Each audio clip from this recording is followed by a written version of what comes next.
இருளை விலக்கி உலகை எழுப்பும் ஞாயிறு அங்கே குடியிருப்பான். அவன் ஆனை முகத்தனின் அடியவர் மனத்தில் ஒளியாய் வந்து கொலுவிருப்பான்.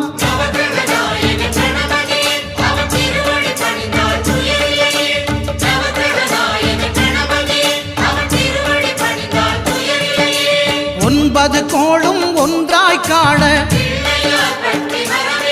அங்கு கற்பகம் என்னும் கடவுளின் மெய்யில்